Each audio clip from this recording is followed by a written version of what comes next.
Very good morning to all. एक important post लेकर मैं आपके पास आई हूँ, क्योंकि एज अ बॉटनिस्ट या आप बोलें एज अ एनवायरमेंटलिस्ट कुछ चीज़ें ऑब्ज़र्व करते हैं हम।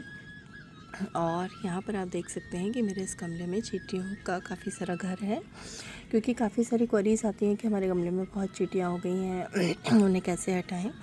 मैं कुछ इसके इम्पॉर्टेंट जो यूज़ हैं हमारे लिए यूज़फुल कैसे हैं, मैं ये वो बताना चाहती हूँ। तो आप इनका घर देख रहे हैं और ये काफ़ी नीचे तक होगा। तो ये जो छोटे छोटे नेस्ट अपने बनाती हैं, नेस्टिंग जो करती हैं, ये आपके इस पॉट में इतने नीचे तक एयरेशन कर देती हैं, जिसकी वजह से रूट्स को प्रॉपर एयर मिल पाती है। अदरवाइज़ इसकी जो सॉइल है एक टाइम के बाद जाकर काफ़ी हार्ड हो जाती है। तो ये आंट्स इसमें क्या हेल्प कर रही हैं, एयरेशन के लिए, क्योंकि ये जो टनल्स बनाती हैं ये नीचे तक होते हैं और वो टनल्स की हेल्प से एयर पास होती है, जिससे रूट रेस्पायर कर पाती हैं और अपना काम कर पाती हैं। सेकंड थिंग, ये बहुत सारे एफिड्स को कंट्रोल करती हैं। आपके गार्डन में एफिड्स होते हैं, वो इनका भोजन होते हैं, क्योंकि इकोसिस्टम की बहुत इंपॉर्टेंट कड़ी होती हैं। तो ये एफिड्स को कंट्रोल करने में बहुत हेल्पफुल हैं। थर्ड, तो एफिड्स को कंट्रोल करने के अलावा ये आप देखेंगे कि अपने घरों में जो है बहुत स्मॉल लीव्स आपके गार्डन के जो पार्ट्स हैं छोटे छोटे, उन सब को लेकर जाती हैं और उसकी हेल्प से ये अपने गार्डन में अंदर तक अपने नेस्ट में इनको पहुंचाती हैं, जिसकी वजह से जो सॉइल है वो एनरिच हो जाती है। क्यों, अल्टीमेटली क्या होता है, वो डिकम्पोज होती है। तो डिकम्पोज होने के बाद वो सॉइल को एनरिच करती हैं। उसके अलावा ये बहुत सारे प्लांट्स को पॉलिनेट भी करती हैं, क्योंकि ये अपना नेक्टर लेने के लिए प्लांट्स पर जाती हैं, जिसकी हेल्प से आपके प्लांट में पॉलिनेशन होता है, सीड फॉर्मेशन होता है। तो ये चौथा यूज़ हुआ। फिफ्थ मैं आपको बताती हूँ कि ये सीड डिस्पर्सल में हेल्प करती हैं। जैसे जो सीड्स बनते हैं उनको ये लेकर जाती हैं, कैरी करती हैं। कई बार वो सीड्स इनसे गिर जाते हैं, तो इस तरह से डिस्पर्स हो जाते हैं। ये चीज़ मैंने खुद ने ऑब्ज़र्व की, क्योंकि धतूरा का जो सीड होता है वो काफ़ी हैवी होता है।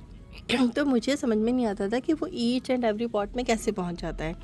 तो वो इनकी वजह से ये हेल्प कर रहे हैं उनको डिस्पर्स करने में। ये मैंने कई बार देखा कि एंड्स जो हैं वो धतूरा के सीड्स को ले लेके कैरी करके अपने होम में लेके जाती है एक्चुअली में, लेकिन वो हैवी होने की वजह से कई बार बहुत सारे पॉट्स में छूट जाते हैं।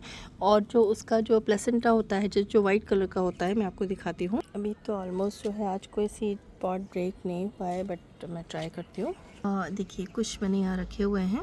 यहाँ पर भी आपको एक ही चींटी दिखेगी, ये इसको ले जाती है। तो ये देखिए ये किसके लिए आ रही है, वो जो वाइट प्लेसेंटा आपको दिख रहा है, जिसको ये खा रही है, जो सॉफ्ट पार्ट है। या तो आप इसको हटा के इसको ड्राई करने रख दीजिए, ज़्यादा बेटर है। अदरवाइज़ ये इनको खाने के चक्कर में, ये जो वाइट का पार्ट है, जो सॉफ्ट पार्ट है, उसको खाने के चक्कर में इसको दूर दूर तक डिस्पर्स करके जो है वो लेके जाती हैं। ये सिर्फ जो है ये देखिए उसी के लिए आ रही है।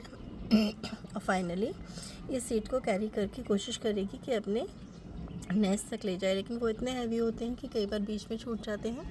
तो इस तरह के कई सीड्स को डिस्पर्स करती हैं ये। तो मैंने आपके मल्टीपल इनके बेनिफिशियल इफ़ेक्ट्स जो हैं वो आपके गार्डन के लिए बताए हैं। तो एंड्स जो होती हैं आपके गार्डन में अगर हैं तो आपके लिए बेनिफिशियल है। और यदि आपको इनको हटाना है, थोड़ा दूर रखना है, तो आप हल्दी पाउडर का यूज़ कर सकते हैं, तो जिससे इनका नंबर जो है वो कम हो जाता है। क्योंकि जहाँ इनको लगता है कि सेफ़ जगह नहीं है, वहाँ ये अपना घर कभी नहीं बनाती। तो ये ब्लैक एंड्स तो कुछ नहीं करती हैं, कुछ रेड एंड्स ज़रूर प्लांट पार्ट्स को डैमेज करती हैं। और जो कारपेंटर आंट होती है वो थोड़ा सा वुडी प्लांट को डैमेज करती है। तो उसको दूर रखने के लिए आप इन्हें मारिए मत। आप नॉर्मल चीज़ों का यूज़ करिए। आप फिटकरी का पानी डाल दीजिए, आप थोड़ा सा हल्दी डाल दीजिए, उनसे ये सब दूर रहेंगी। लेकिन इनका होना भी आपके गार्डन में ज़रूरी है, ये भी ध्यान रखें। So thank you so much.